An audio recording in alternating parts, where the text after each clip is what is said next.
ਵਧੀਆ यह पांचों ताड़न के अधिकारी। सतगुरु ने बराबर का दर्जा दिता। और जदों असी अपना पुरातन इतिहास पढ़ते हाँ, सिख पंथ दे अंदर बीबियां ने योगदान बहुत घट पाया है, बहुत घट पाया है। अज असी ये मुद्दा उठा रहे हैं भी साडे जी दरबार साहिब दे विच बीबियां नूं कीर्तन नहीं करन दिता जांदा, सेवा नहीं कर सकदियां, बीबियां नूं पंज प्यारियां विच नहीं लगाया जांदा। श्रोमणी कमेटी ने यह मता पास किया 2014 दे विच। उन्हां ने आखिया भी बीबियां कीर्तन कर सकदियां ने। श्रोमणी कमेटी दे अंडर गुरुद्वारा संतोख सर साहिब अमृतसर, जिथे सरोवर सतगुरु ने बनवाया सी, बीबियां नूं कीर्तन करन दा अधिकार दे दिता। ते होया कि भी जदों रागी जथे वालियां बीबियां पहुंचियां, उन्हां ने अपने सिर दे वाल रंगे सन, कलफ लाई सी। कमेटी ने उन्हां नूं कीर्तन करन तो इनकार कर दिता भी तुसीं कुरैत कीती है। जे वाल कट्टने कुरैत है ते सिर दे वाल रंगने भी, ये भी बज्जर कुरैत है। हुण इत्थे कसूर केवल कमेटियां दा नहीं, साडियां भैणां दा भी है। नक छेदक ते कन्न छेदक गहना पाउणा, खंडे बाटे दी पौड़ लैके ये मनाही है, पंज प्यारे करदे ने। पर साडियां भैणां ने पंज ककार भी पाए हुंदे, खंडे बाटे दी पौड़ भी लई हुंदी ते ओह पा रहीआं ने। फिर पुछदे असीं पता की आ, भाई साहब मीट खा लेना चाहिए। सतगुरु पता की कहिंदे गुरबाणी विच, गुरु नानक साहब दा इह बचन है। सतगुरु ने मीट की गल बाद च कीती। सब तो पहला गल सतगुरु ने सोने की कीती, फिर चांदी की कीती, फिर वधिया वाहनां दे चस्कियां की गल कीती है। रस सोयना, रस सोयना सब तो पहला सोने की गल है। सोने की मनाही है भी कन्न छेदक ते नक छेदक गहना पाउणा। असी गल करदे आ भी गुरु गोबिंद सिंह साहिब महाराज ने गंगा दे विच जिहड़ा अपना कंगण सी वो सुट दिता, गुरु गोबिंद सिंह साहब ने। उहदा भाव की सी? माता गुजरी ने पुछया भी कित्थे सुटिया, ते सतगुरु ने दूजा भी ला के सुट दिता। एक ते उहदा भाव ये सी भी कंचन माटी माना, भी मेरे वास्ते सोना ते मिट्टी एक बराबर है। दूजा भाव इहदा ये सी, भाव उहदे चों सेध की मिली सानू, जिहड़ा इतिहास है कोई सिੱਖਣ वा। सतगुरु ने आखिया मां ये सोने दे कंगण जेड़ा अपने हत्थ विच पाउंदा वो हंकारी बन जांदा, जिहदे कोल नहीं हुंदा उहदे विच हीण भावना आ जांदी है। इस करके ये कंगण मैं सोने दे तां सुट दिते ने। एक दिन वो समा आवेगा जदों मैं वो कड़े अपनी कौम दे हत्थां दे विच पा देंगा भी जिन्नू भगत रविदास की कुल दे विच पैदा होने वाला हत्थ च पा के फखर महसूस करेगा, जिन्नू अमीर ते गरीब हरेक पा सकता है। पर जिहदे कोल सोने का नहीं, उहदे अंदर हीण भावना आ जाती। जिन्हें सोने का पाया हुंदा वो हंकारी बन जाता है। गुरु नानक साहब महाराज सच्चे पातशाह कहिंदे रस सोयना, रस रूपा कामन, रस परमल की वास, रस घोड़े, रस सेजा मंदर, रस मीठा, रस मास। सब तो पहला सोने ते चांदी दी। और पंज प्यारे सहबान भी ये हुक्म करते ने भी कन्न छेदक ते नक छेदक गहना पाउणा इहदी मनाही है। खंडे बाटे दी पौड़ लैके जे वाल कटवाए जान परवट्टे, सिख सिख नहीं रहिंदा, पतित हो जाता है। जिथे वाल कट्टने कुरैत है, उथे वाल रंगने भी एक कुरैत है। इस करके एक कुरैत है। और सतगुरु की पावन बाणी का बचन है भी ये चस्के ने, केवल जुबान दे चस्के ने, ये शरीर दे चस्के ने, ये तन दे चस्के ने सारे। इस करके सतगुरु कहते सारे चस्के इन्हां चों आनंद ना लै, और आनंद लैना ते तू लै गुरबाणी दे विचों। असीं मीट खाण की गल करते, पर गुरबाणी पता की कहिंदी? सतगुरु कहते कूड़ बोल ਮੁਰਦਾਰ ਖਾਏ। ਅਸੀਂ ਮਾਸ ਦੀ ਗੱਲ ਕਰਦੇ ਹਾਂ, ਗੁਰਬਾਣੀ ਕਹਿੰਦੀ ਜਿਹੜਾ ਝੂਠ ਬੋਲਦਾ ਹੈ ਉਹ ਮੁਰਦਾ ਖਾ ਰਿਹਾ। ਮੁਰਦਾ ਖਾਣ ਦੇ ਬਰਾਬਰ ਹੈ ਝੂਠ ਬੋਲ ਕੇ ਕਮਾਈ ਕਰਨੀ। ਸਤਿਗੁਰੂ ਕਹਿੰਦੇ ਮੁਰਦਾ ਖਾ ਰਿਹਾ ਉਹ। ਕੂੜ ਬੋਲ ਮੁਰਦਾਰ ਖਾਏ, ਅਵਰੀ ਕਉ ਸਮਝਾਵਣ ਜਾਏ। ਸਾਡੇ ਵਰਗਾ ਝੂਠ ਬੋਲਦਾ ਹੈ ਤੇ ਗੁਰੂ ਨਾਨਕ ਸਾਹਿਬ ਮਹਾਰਾਜ ਸੱਚੇ ਪਾਤਸ਼ਾਹ ਕਹਿੰਦੇ ਇਹ ਮੁਰਦਾ ਖਾ ਰਿਹਾ। ਮੁਰਦਾ ਝੂਠ ਬੋਲ ਕੇ ਮੁਰਦਾ ਖਾਣਾ ਔਰ ਅਵਰੀ ਕੋ ਸਮਝਾਵਣ ਜਾਏ, ਤੇ ਹੋਰਾਂ ਨੂੰ ਸਮਝਾਉਣ ਵਾਸਤੇ ਜਾਣਾ।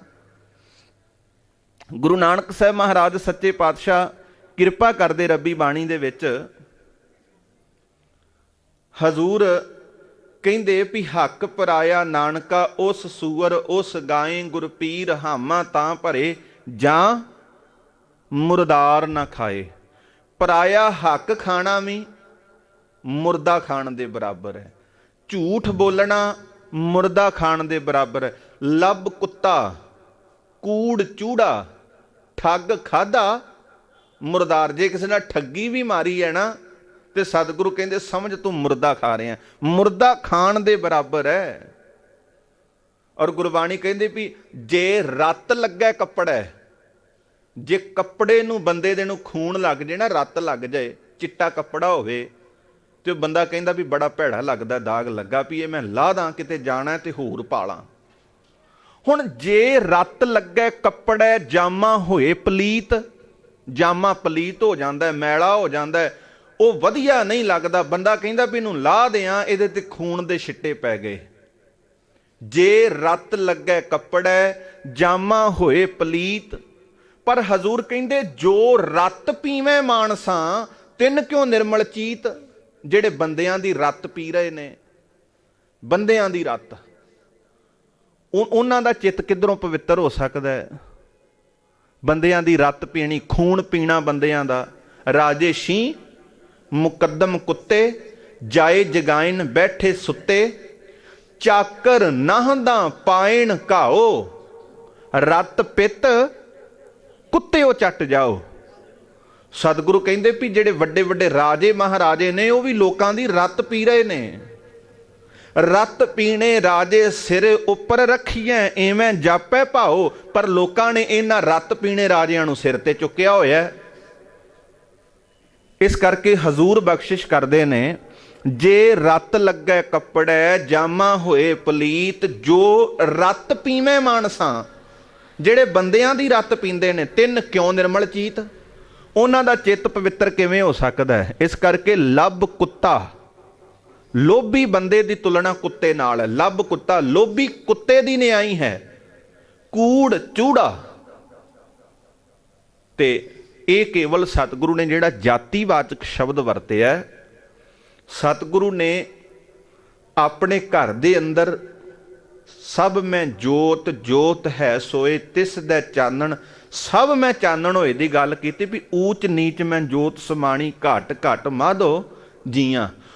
ਹੁਣ ਜਿਹੜਾ ਜਾਤ ਦਾ ਹੰਕਾਰ ਕਰਨ ਵਾਲਾ ਵਿਪਰ ਹੈ, ਉਹ ਵਿਪਰ ਇਹ ਗੱਲ ਕਹਿੰਦਾ ਵੀ ਨੀਵੀਆਂ ਜ਼ਾਤਾਂ ਨੇ ਜਿਹੜੀਆਂ,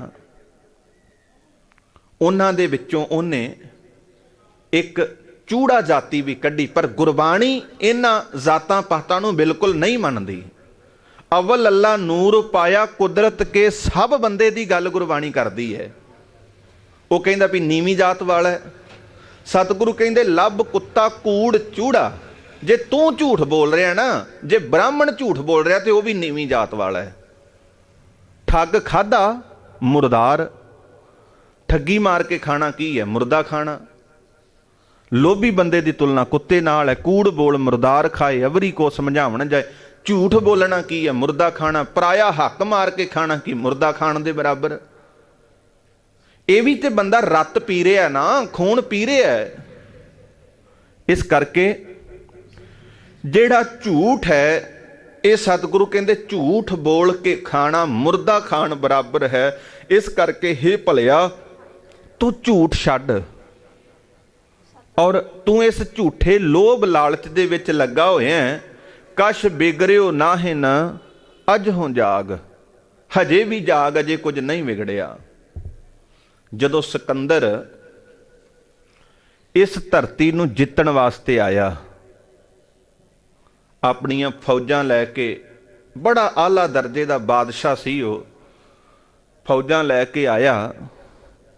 उन्होंने एक दरखत दे हेठां फकीर मिलिया। वो कहंदा है भी इन्नियां फौजां घोड़ियां हाथियां ते सवार किधर? वो कहंदा भी देश नूं जितण चलिया। फकीर कहंदा भी जित के की करेंगा? वो कहंदा अपने नाम का सिक्का चलावांगा। वो कहंदा फिर होर की करेंगा तू? सिक्का चला के कहंदा फिर दूजे देश नूं जितांगा, उत्थे भी अपना सिक्का चलावांगा। कहंदा फिर? वो कहंदा फिर तीजे नूं जितांगा, चौथे नूं। इस तरह मैं सारी धरती नूं जित के अपना सिक्का चला के, वो कहंदा फिर की करेंगा? कहंदा मैं फिर अरमान नाल बैठांगा, मैं बड़ी शांति नाल बैठांगा, संतोख सबर नाल बैठांगा मैं। फकीर ने सुनी ओदी गल। सिकंदर कहंदा भी तू? वो कहंदा मैं हुणे ही शांति च, हुणे ही संतोख है, हुणे ही सबर है। जे तू सबर नाल इन्ना कुछ करके, अडंबर रच के, लोकां ते तशद्दद करके, जानी माली नुकसान करके और दुनिया नूं जित के सबर संतोख नाल बैठना सज्जणा, पता नहीं बहना फिर के नहीं, मैं ते पहलां ही बैठा होया। वो फकीर दी गल उस सिकंदर दे मन ते बड़ा प्रभाव पा गई भी इनू वाकई संतोख सबर, ना इहदे कोल फौजां, ना घर, ना बाहर, ये मेरे नालों सुखी होवेगा। दिल्ली दी गल है, दास गया ते फुटपाथ ते मियाँ बीबी बैठे ते फिक्के चौल खाण डए ते बड़े खुश हसन हो। हुण मेरे मन च विचार आई भी जिन्ना ये खुश ने फिक्के चौल खा के, इन्हां विचारियां दे कोल ते दाल भी है नहीं, दही भी है नहीं जेड़े उत्ते पा लैण।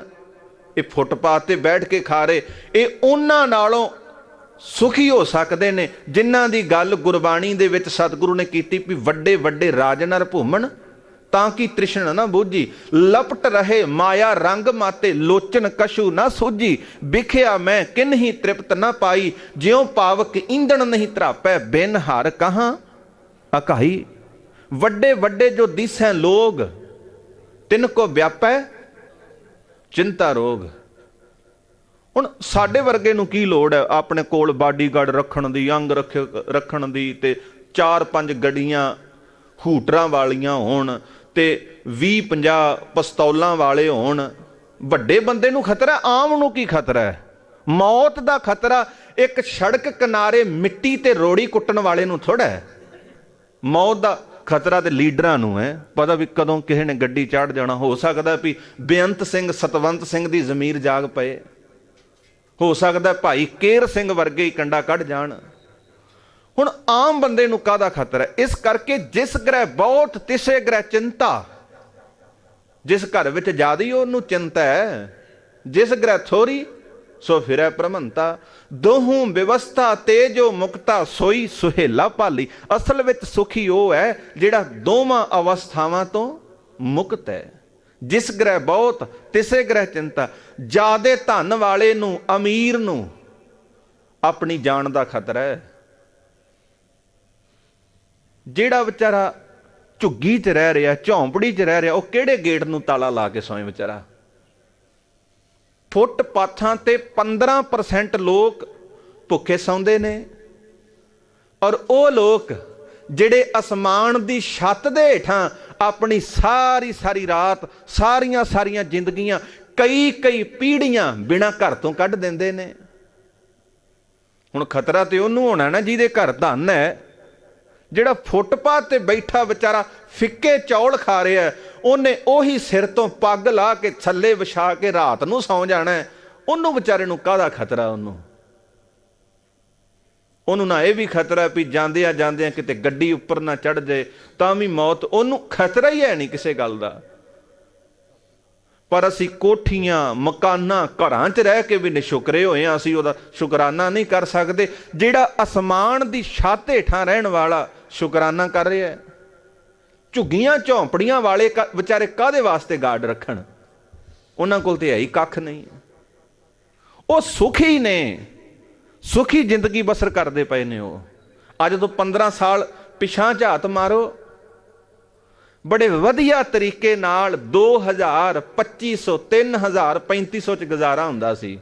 ਸਾਡੀਆਂ ਲੋੜਾਂ ਵੱਧ ਗਈਆਂ, ਕੰਮ ਵੱਧ ਗਏ, ਅਸੀਂ ਦੁਖੀ ਹੋ ਗਏ। ਉਹਨਾਂ ਜਿਵੇਂ ਜਿਵੇਂ ਬੰਦਾ ਤਰੱਕੀ ਕਰਦਾ ਜਾ ਰਿਹਾ, ਬਾਹਰੀ ਤੌਰ ਤੇ ਵਿਕਾਸ ਹੋ ਰਿਹਾ, ਪਰ ਸਾਡੇ ਅੰਦਰ ਬਿਲਕੁਲ ਉਸੇ ਤਰ੍ਹਾਂ ਸੌੜੇ ਨੇ। ਅਜੇ ਅੰਦਰੂਨੀ ਵਿਕਾਸ, ਆਤਮਿਕ ਵਿਕਾਸ ਨਹੀਂ ਕੀਤਾ ਸੀ। ਬਾਹਰੀ ਤੌਰ ਤੇ ਭਾਵੇਂ ਬਹੁਤਾ ਵਿਕਾਸ ਕਰ ਲਿਆ, ਪਰ ਉਹ ਸੁੱਖ ਨਹੀਂ ਮਿਲ ਸਕਦਾ ਇੱਕ ਰਾਜੇ, ਮਹਾਰਾਜੇ, ਅਲੀਸ਼ਾਨ ਕੋਠੀ ਵਾਲੇ ਨੂੰ, ਜਿਹੜਾ ਇੱਕ ਸੁੱਖ ਗਰੀਬ ਦੇ ਕੋਲ ਫਿੱਕੇ ਚੌਲ ਖਾ ਕੇ ਵੀ ਹੈ, ਉਹਦੇ ਵਿਚਾਰੇ ਕੋਲ ਤੇ ਸਬਜ਼ੀ ਵੀ ਹੈ ਨਹੀਂ, ਪਰ ਸਾਨੂੰ 36 ਪ੍ਰਕਾਰ ਦੇ ਵੀ ਨਹੀਂ ਪਾਉਂਦੇ। ਉਹ ਫਕੀਰ ਨੇ ਆਖਿਆ ਸਿਕੰਦਰ ਨੂੰ, ਉਹ ਕਹਿੰਦਾ ਸੱਜਣਾ ਤੂੰ ਜਿੱਤ ਕੇ ਸੰਤੋਖ ਨਾਲ ਬਹੇਗਾ, ਮੈਂ ਤੇ ਪਹਿਲਾਂ ਹੀ ਬੈਠਾ ਹੋਇਆ। ਇਧਰ ਆ ਵੇਖ ਸੰਤੋਖ, ਨਾ ਕੋਈ ਖਤਰਾ, ਨਾ ਕੋਈ ਡਰ, ਨਾ ਭਉ, ਹੁਣ ਵੀ ਸੰਤੋਖ ਹੈ। ਜਿੱਤਿਆ ਕਿਹਨੂੰ? ਕਹਿੰਦਾ ਵੀ ਮਨ ਨੂੰ ਹੀ ਜਿੱਤਿਆ, ਮਨ ਨੂੰ ਜਿੱਤ ਕੇ ਇਹ ਸੰਤੋਖ ਆਇਆ। ਉਹ ਗੱਲਾਂ ਇੱਕ ਫਕੀਰ ਦੀਆਂ ਸਿਕੰਦਰ ਦੇ ਮਨ ਤੇ ਪ੍ਰਭਾਵ ਪਾ ਗਈਆਂ। ਹੁਣ ਸਤਿਗੁਰੂ ਕਿਰਪਾ ਕਰਦੇ, ਸਿੱਖਾ ਜਾਗ, ਅਜੇ ਕੁਝ ਨਹੀਂ ਵਿਗੜਿਆ, ਕਛ ਬਿਗੜਿਓ ਨਾ ਹਨ, ਅਜ ਹੋਂ ਜਾਗ, ਅਜੇ ਕੁਝ ਨਹੀਂ ਵਿਗੜਿਆ, ਅਜੇ ਤੇ ਸਰੀਰ ਦੇ ਵਿੱਚ ਸਵਾਸ ਹੈ। ਜਬ ਲਗ ਜਰਾ ਰੋਗ ਨਹੀਂ ਆਇਆ। ਬੁਢੇਪੇ ਨੂੰ ਸਤਿਗੁਰੂ ਨੇ ਰੋਗ ਆਖਿਆ ਗੁਰਬਾਣੀ ਵਿੱਚ। ਸਭ ਤੋਂ ਵੱਡਾ ਰੋਗ ਹੈ ਬੁਢੇਪਾ, ਜਿਹੜਾ ਆ ਜੇ ਤੇ ਜਾਂਦਾ ਹੀ ਨਹੀਂ। ਜਿਹੜਾ ਜਵਾਨੀ ਆ ਜੇ ਤੇ ਚਲੀ ਜਾਂਦੀ, ਬੁਢੇਪਾ ਆ ਜਾਂਦਾ। ਬਚਪਨ ਆਉਂਦਾ ਚਲਿਆ ਜਾਂਦਾ ਤੇ ਜਵਾਨੀ ਆ ਜਾਂਦੀ, ਪਰ ਬੁਢੇਪੇ ਤੋਂ ਬਾਅਦ ਕੇਵਲ ਮੌਤ ਹੈ। ਇਹਨੂੰ ਇਸ ਕਰਕੇ ਰੋਗ ਆਖਿਆ। ਸਤਿਗੁਰੂ ਕਹਿੰਦੇ ਜਬ ਲਗ ਜਰਾ ਰੋਗ ਨਹੀਂ ਆਇਆ। ਜਿੰਨਾ ਚਿਰ ਬੁਢੇਪੇ ਦਾ ਰੋਗ ਨਹੀਂ ਆਇਆ, ਜਬ ਲਗ ਕਾਲ ਗਰਸੀ ਨਹੀਂ ਕਾਇਆ, ਜਿੰਨਾ ਚਿਰ ਕਾਲ ਨੇ ਤੈਨੂੰ ਨਹੀਂ ਗਰਸਿਆ, ਮੌਤ ਨਹੀਂ ਆਈ। ਜਬ ਲਗ ਬਿਕਲ ਭਈ ਨਹੀਂ ਬਾਨੀ, ਜਿੰਨਾ ਚਿਰ ਜ਼ੁਬਾਨ ਤੇਰੀ ਥਿੜਕਦੀ ਨਹੀਂ, ਸਹੀ ਬੋਲ ਰਿਹਾ ਤੂੰ। ਜਬ ਲਗ ਬਿਕਲ ਭਈ ਨਹੀਂ ਬਾਣੀ, ਭੱਜ ਲੈ ਰੇ ਮਨ ਸਾਰਿੰਗ ਪਾਣੀ। ਉਹਨੂੰ ਚੇਤੇ ਕਰ, ਅਬ ਨਾ ਭਜਸ, ਭਜਸ ਕਬ ਭਾਈ, ਆਵੇ ਅੰਤ ਨਾ ਭਜਿਆ ਜਾਈ। ਅੰਤ ਆ ਗਿਆ ਤੇ ਫਿਰ ਕਿੱਥੇ ਚੇਤਾ ਹੋਣਾ ਉਹ ਮਾਲਕ। ਇਸ ਕਰਕੇ ਹਜ਼ੂਰ ਬਖਸ਼ਿਸ਼ ਕਰਦੇ ਹਨ, ਕਹਿੰਦੇ ਕਛ ਬਿਗੜਿਓ ਨਾ ਹਨ, ਅਜੋਂ ਜਾਗ, ਹਜੇ ਵੀ ਜਾਗ ਪਏ, ਕੁਝ ਵਿਗੜਿਆ ਨਹੀਂ। ਸਤਿਗੁਰੂ ਦੀ ਪਾਵਨ ਬਾਣੀ ਦਾ ਬਚਨ ਹੈ, ਬੇੜਾ ਬੰਦ ਨਾ ਸਕਿਓ ਬੰਧਨ ਕੀ ਬੇੜਾ, ਭਰ ਸਰਵਰ ਜਬ ਉਛਲੈ ਤਬ ਤਰਨ ਦੁਹੇਲਾ, ਹੱਥ ਨਾ ਲਾਏ ਕਸੁੰਬੜੇ ਜਲ ਜਾਸੀ ਢੋਲਾ, ਦੁੱਧਾ ਥਣੀ ਨਾ ਆਵਈ ਫਿਰ ਹੋਏ ਨਾ ਮੇਲਾ। ਤਰਨਾ ਸੌਖਾ ਹੈ ਇੱਕ ਨਦੀ ਸਮੁੰਦਰ ਦੇ ਵਿੱਚ, ਜਿੰਨਾ ਚਿਰ ਉਹਦੇ ਵਿੱਚ ਪਾਣੀ ਕਿਸੇ ਨਿਸ਼ਚਿਤ ਸੀਮਾ ਦੇ ਵਿੱਚ ਹੈ, ਪਰ ਬੇੜੀ ਹੋਵੇ, ਪਰ ਉਹ ਸਮੁੰਦਰ, ਉਹ ਤਲਾਅ ਭਰ ਕੇ ਕੰਢਿਆਂ ਤੋਂ ਬਾਹਰ ਉਛਲਣਾ ਸ਼ੁਰੂ ਹੋ ਜਾਵੇ, ਛਲ ਆਵੇ ਤੇ ਕਈ ਵਾਰੀ ਬੇੜੀ ਨੂੰ ਵੀ ਉਹ ਬਾਹਰ ਸੁੱਟ ਦਿੰਦਾ ਹੈ। ਬੜਾ ਔਖਾ ਹੈ ਭਰੇ ਸਮੁੰਦਰ 'ਚ, ਆਪਣਾ ਭਰੀ ਨਦੀ 'ਚ, ਭਰੇ ਤਰਾ ਸਰੋਵਰ ਦੇ ਵਿੱਚ ਤਰਨਾ। ਪਰ ਹੁਣ ਵੇਲਾ ਹੈ, ਬੇੜਾ ਬੰਦ ਨਾ ਸਕ। ਹੁਣ ਤੂੰ ਬੇੜਾ ਬੰਨਿਆ ਨਹੀਂ, ਬੰਧਨ ਕੀ ਬੇੜਾ, ਹੁਣ ਵੇਲਾ ਹੈ। ਔਰ ਭਰ ਸਰਵਰ ਜਬ ਉਛਲਿਆ, ਜਦੋਂ ਸਰੋਵਰ ਭਰ ਕੇ ਉਛਲਦਾ ਤਬ ਤਰਨ ਦੁਹੇਲਾ, ਹੱਥ ਨਾ ਲਾਏ ਕਸੁੰਬੜੇ ਜਲ ਜਾਸੀ ਢੋਲਾ। ਕਹਿੰਦੇ ਵੀ ਕਸੁੰਬੇ ਦਾ ਰੰਗ ਹੈ ਜਿਹੜਾ ਉਹ ਕੱਚਾ ਹੈ, ਮਨਜੀਠ ਦਾ ਰੰਗ ਪੱਕਾ ਹੈ। ਜਦੋਂ ਗੁਰਬਾਣੀ ਦੇ ਵਿੱਚ ਦੋ ਰੰਗਾਂ ਦੀ ਗੱਲ ਕੀਤੀ ਤੇ ਸਤਿਗੁਰੂ ਕਹਿੰਦੇ ਰੰਗਣਾ ਤੇ ਆਪਣੇ ਆਪ ਨੂੰ ਮਨਜੀਠ ਦੇ ਰੰਗ 'ਚ ਰੰਗ, ਕਸੁੰਬੇ ਦਾ ਰੰਗ ਕੱਚਾ ਹੈ। ਫਿਰ ਕਹਿੰਦੇ ਹੁਣ ਵੇਲਾ ਹੈ, ਦੁੱਧਾ ਥਣੀ ਨਾ ਆਵਈ। ਇੱਕ ਵਾਰੀ ਗਾਂ ਮੱਝ ਨੂੰ ਚੋਲਿਆ ਜਾਵੇ, ਥਣਾ ਚੋਂ ਦੁੱਧ ਬਾਹਰ ਆ ਜਾਏ, ਬੰਦਾ ਆਖੇ ਵੀ ਦੁਬਾਰਾ ਮੈਂ ਇਹਨੂੰ ਥਣਾ 'ਚ ਪਾਵਾਂ, ਸਤਿਗੁਰੂ ਕਹਿੰਦੇ ਨਹੀਂ ਪੈ ਸਕਦਾ। ਇੱਕ ਵਾਰੀ ਨਿਕਲਿਆ ਹੋਇਆ ਦੁੱਧ ਕਦੀ ਦੁਬਾਰਾ ਥਣਾ 'ਚ ਨਹੀਂ ਪੈ ਸਕਦਾ। ਬਹਿਤੀ ਜਾਤ, ਜ਼ਿੰਦਗੀ ਵਹਿੰਦੀ ਜਾ ਰਹੀ ਹੈ ਜ਼ਿੰਦਗੀ ਦੀ ਨਦੀ, ਕਦੇ ਦ੍ਰਿਸ਼ਟ ਨਾ ਧਾਰਤ, ਪਰ ਤੂੰ ਕਦੀ ਦੇਖਿਆ ਹੀ ਨਹੀਂ। ਮਿੱਥਿਆ ਮੋਹ ਬੰਧੈ ਨਿਤ ਪਾਰ 'ਚ ਮਾਧ ਵੇ, ਭੱਜ ਦਿਨ ਨਿਤ ਰਹਿਣੀ, ਜਨਮ ਪਦਾਰਥ ਜੀਤ ਹਰ ਸ਼ਰਣੀ। ਸਤਿਗੁਰੂ ਕਹਿੰਦੇ ਰੱਬ ਨੂੰ ਚੇਤੇ ਕਰ। ਮਾਧਵੇ ਹੇ ਮਨੁੱਖ, ਹੇ ਇਨਸਾਨ, ਭਜ ਚੇਤੇ ਕਰ। ਦਿਨ ਨਿਤ ਰਹਿਣੀ, ਦਿਨ ਰਾਤ ਹਮੇਸ਼ਾ। ਜਨਮ ਪਦਾਰਥ ਜੀਤ ਹਰ ਸ਼ਰਣੀ। ਹਰੀ ਦੀ ਸ਼ਰਨ ਪੈ ਕੇ ਇਸ ਮਨੁੱਖਾ ਰੂਪੀ ਜਨਮ ਨੂੰ ਜਿੱਤ। ਬਹਿਤੀ ਜਾਤ ਕਦੇ ਦ੍ਰਿਸ਼ਟ ਨਾ ਧਾਰਤ। ਇਹ ਜ਼ਿੰਦਗੀ ਦੀ ਨਦੀ ਵਹਿੰਦੀ ਜਾ ਰਹੀ, ਪਰ ਤੂੰ ਕਦੀ ਇਹਨੂੰ ਦੇਖਿਆ ਨਹੀਂ। ਮਿੱਥਿਆ ਮੋਹ ਬੰਧੈ ਨਿਤ ਪਾਰਚ। ਹਜ਼ੂਰ ਕਿਰਪਾ ਕਰਦੇ ਨੇ। ਹਜ਼ੂਰ ਕਹਿੰਦੇ ਦੁੱਧਾ ਛਣੀ ਨਾ ਆਵਈ, ਫਿਰ ਹੋਏ ਨਾ ਮੇਲਾ। ਭਾਵ ਕਿ ਇੱਕ ਵਾਰੀ ਸਮਾਂ ਜਿਹੜਾ ਲੰਘ ਜਾਂਦਾ ਉਹ ਦੁਬਾਰਾ ਹੱਥ ਨਹੀਂ ਆਉਂਦਾ। ਭਾਈ ਵੀਰ ਸਿੰਘ ਨੇ ਇੱਕ ਬੜੀ ਕਮਾਲ ਦੀ ਗੱਲ ਕਹੀ ਸਮੇਂ ਦੇ ਬਾਬਤ। ਉਹ ਕਹਿੰਦੇ ਰਹੀ ਵਾਸਤੇ ਘੱਤ, ਸਮੇਂ ਨੇ ਇੱਕ ਨਾ ਮੰਨੀ। ਮੈਂ ਫੜ ਫੜ ਰਹੀ ਤਰੀਕ, ਸਮੇਂ ਖਸਕਾਈ ਕੰਨੀ। ਉਹ ਕਹਿੰਦੇ ਮੈਂ ਰਹੀ ਵਾਸਤੇ ਘੱਤ, ਬੜੇ ਵਾਸਤੇ ਪਾਏ ਸਮੇਂ ਦੇ ਅੱਗੇ, ਸਮੇਂ ਨੇ ਇੱਕ ਨਾ ਮੰਨੀ। ਪਰ ਸਮੇਂ ਨੇ ਮੇਰੀ ਇੱਕ ਗੱਲ ਵੀ ਨਹੀਂ ਮੰਨੀ। ਮੈਂ ਫੜ ਫੜ ਰਹੀ ਤਰੀਕ, ਮੈਂ ਫੜ ਫੜ ਕੇ ਸਮੇਂ ਨੂੰ ਤਰੀਕ ਤਰੀਕ ਕੇ ਧਰੂੰਦੀ ਰਹੀ, ਪਰ ਸਮੇਂ ਖਸਕਾਈ ਕੰਨੀ। ਉਹ ਮੇਰੇ ਤੋਂ ਕੰਨੀ ਖਸਕਾ ਗਿਆ, ਔਰ ਸਮਾਂ ਜਿਹੜਾ ਲੰਘ ਗਿਆ ਉਹ ਦੁਬਾਰਾ ਹੱਥ ਨਹੀਂ ਆਉਂਦਾ। 3-3 ਸਕਿੰਟ ਲੇਟ ਹੋਏ, ਵੱਡੀਆਂ ਵੱਡੀਆਂ ਜੰਗਾਂ ਹਾਰ ਗਏ। ਇਸ ਕਰਕੇ ਸਤਿਗੁਰੂ ਕਹਿੰਦੇ ਸਮਝ, ਅਜੇ ਮੌਕਾ ਤੇਰੇ ਹੱਥ ਵਿੱਚ ਹੈ। ਜਬ ਲਗ ਜਰਾ ਰੋਗ ਨਹੀਂ ਆਇਆ, ਜਬ ਲਗ ਕਾਲ ਗ੍ਰਸੀ ਨਹੀਂ ਕਾਇਆ, ਜਬ ਲਗ ਬਿਕਲ ਭਈ ਨਹੀਂ ਬਾਨੀ। ਭਜ ਲੈ ਰੇ ਮਨ ਸਾਰੰਗ ਪਾਣੀ, ਆਬ ਨਾ ਭਜਸ ਭਜਸ ਕਬ ਭਾਈ, ਆਵੇ ਅੰਤ ਨਾ ਭਜਿਆ ਜਾਈ। ਹਜ਼ੂਰ ਕਹਿੰਦੇ ਕਛ ਬਿਗੜਿਓ ਨਾਹਨ, ਅਜਹੋਂ ਜਾਗ। ਅਜੇ ਵੀ ਕੁਝ ਨਹੀਂ ਵਿਗੜਿਆ, ਤੂੰ ਜਾਗ। ਜਾਗ ਲੈ ਰੇ ਮਨਾ ਜਾਗ ਲੈ, ਕਹਾਂ ਗਾਫਲ ਸੋਇਆ। ਜੋ ਤਨ ਉਪਜਿਆ ਸੰਗ ਹੀ, ਸੋ ਭੀ ਸੰਗ ਨਾ ਹੋਆ। ਜਿਹੜਾ ਸਰੀਰ ਸਤਿਗੁਰੂ ਕਹਿੰਦੇ ਤੂੰ ਲੈ ਕੇ ਆਇਆ, ਇਹ ਵੀ ਨਾਲ ਨਹੀਂ ਜਾਣਾ। ਇਸ ਕਰਕੇ ਸਮ ਸੁਪਨੇ ਕੈ ਇਹ ਜਗ ਜਾਣ। ਸਮ ਸੁਪਨੇ ਕੈ ਇਹ ਜਗ ਜਾਣ।